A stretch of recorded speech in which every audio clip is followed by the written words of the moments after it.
And this is why you got to just go harder. And this is why you have to just fight for everything that the Lord has for you.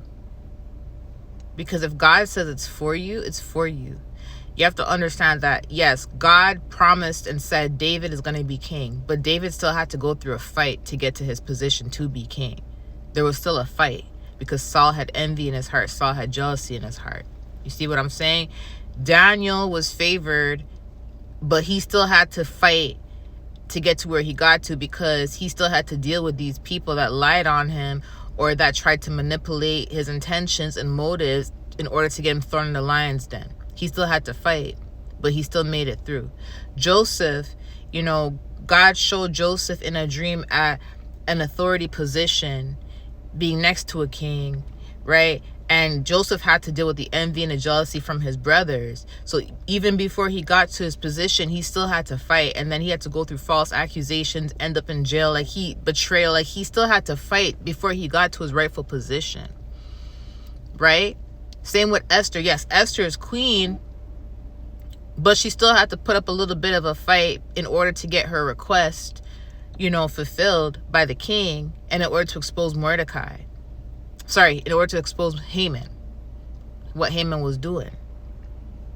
Do you see what I'm saying? The point of the matter is, when you are a child of God and you are upright and living the way God wants you to live, and you're doing the things that God needs you to do, you have to understand that if the devil envies God, it means the devil is going to envy you, because you're a child of his, which means his device is going to envy you, which means there's going to be obstacles and challenges and persecution from these very devices that are being used by the enemy to come up after you, because the enemy's goal is to affect anyone that is of God, right? The devices, the envy that is filling them up, that is frustrating them, is what is getting them to come up after you. It's these emotions, and they're being boastful through it because they're wicked and they're selfish. That's why they're being boastful while doing it. And that also means that every area of your life, you may end up having to go through a bit of a fight before you receive what is rightfully yours. And it's not to say they can take it from you. No, what is rightfully yours is yours. But there is going to be persecution, trials, obstacles before you receive your reward. Like everybody else. Like David, like Joseph, like Esther. Do you get what I'm saying? Whether it be you have to fight before you get into your marriage, because now you got to fight marital curses, you got to fight love spells, you got to fight separation spells, you got to fight all these different things that are being done by wicked, envious people who don't want to see you happy, who don't want to see you have a loving wife or loving husband.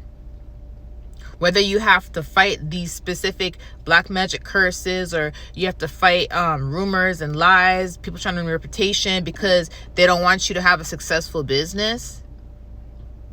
Whether you have to fight, to get healthy physically because they're doing things to mess with your health, and you want to be healthy, you want to have healthy children.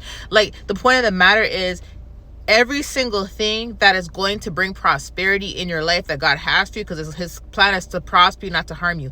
Every single thing that God has for you in your life that's going to prosper you, it's yours. Yes. And it comes with no sorrow, as in once you receive it in your hand, there's no sorrow. The enemy can't take it from you.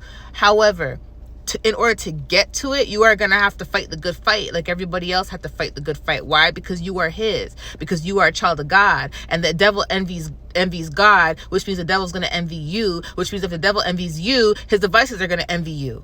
Do you get it? Remain humble.